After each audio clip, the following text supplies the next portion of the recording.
They called me again, but this time not at 2 a.m. It was 4:43 in the afternoon, and I was halfway through a very suspicious bowl of leftover biryani that smelled like a crime itself. The call was from Interpol. When that number flashes on your screen, it usually means one of two things. Either you're about to board a plane, or someone just boarded a coffin. I picked up. "Detective Khan," the voice said, cold and clipped. "We need you in Moscow. There's a file we believe you're connected to. Red classification."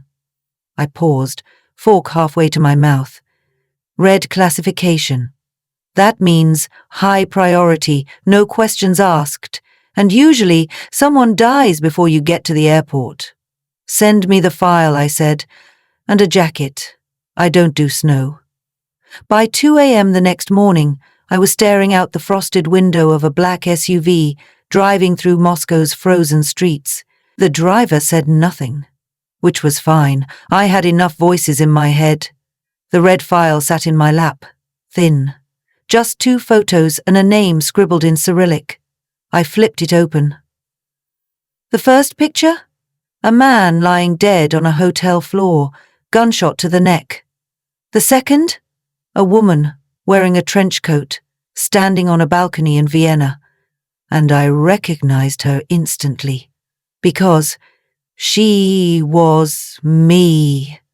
I don't mean someone who looked like me, I mean, it was me. Same coat, same earrings, same scar on my jaw from a vodka bottle I smashed during an arrest last summer. But I've never been to Vienna. That photo was dated 4 months ago. "Okay," I said out loud. "This is either a setup, or I have a twin who's way more fashionable than me." The driver stopped at an old government building with no signs, no windows, just cameras. Inside, a grey-haired woman in a black suit waited for me at the elevator. "You are Zara Khan," she said, with no smile.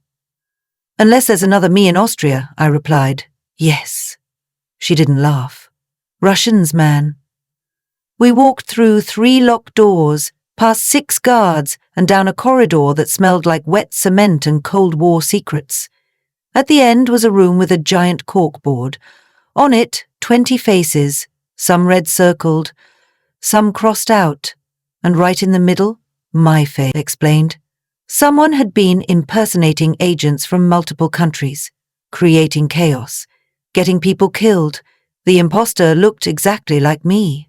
And the last man she'd been seen with, the one in the hotel room with the neck wound, was Mikhail Sidorov, an ex-Gershon intelligence officer who disappeared in 2017. Until 4 months ago, when Zara Khan was seen entering his hotel room in Vienna. And he never walked out. "I didn't kill him," I said.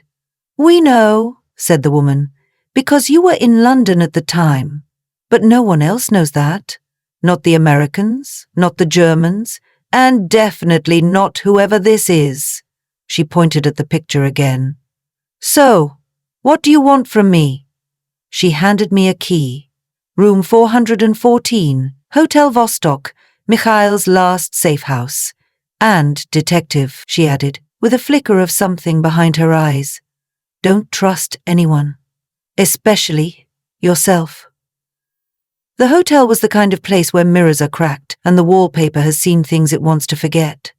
Room 414 was cold, dusty, untouched, until I opened the closet. There, hanging neatly, was another trench coat, just like mine, same brand, same perfume. Inside the pocket was a flash drive. Back at the safe house, I plugged it in. And that's when it got weird. There were dozens of videos. Me. No. Her. Talking to arms dealers, hacking surveillance feeds, walking through CIA safe houses like she owned them.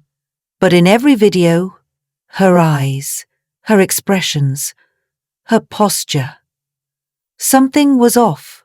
Too calm, too smooth, almost robotic. Suddenly, a voice behind me.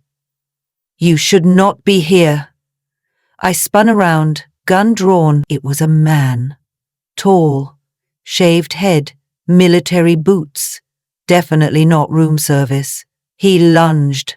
I kicked the chair into his legs, ducked, and fired one shot into his thigh. He groaned and fell, grabbing his leg. "Who sent you?" I snapped. He smiled, teeth bloody. "She knows you're here," he whispered. "Who?" But he just laughed, then bit down. A cyanide capsule, of course, dead in 10 seconds. I searched his pockets, found only one thing. A card with one word: Mirage. Back at the Interpol office, I showed them the flash drive. They were silent for a while. Then someone finally said it.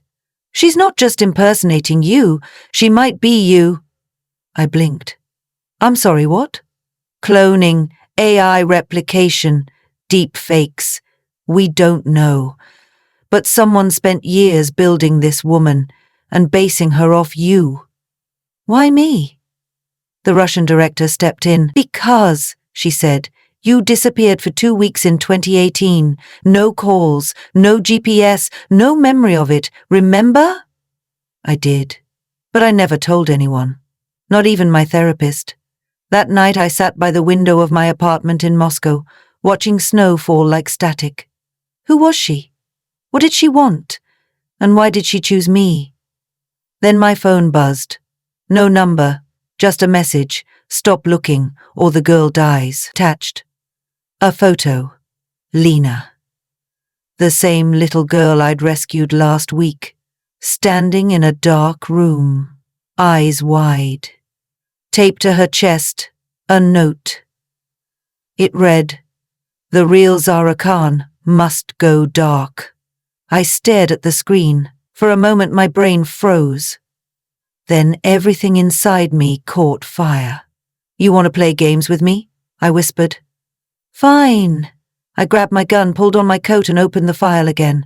There was one last thing I hadn't noticed: an address. Handwritten in red ink. Coordinates. Deep in the Siberian forest. And below that, one more word: home.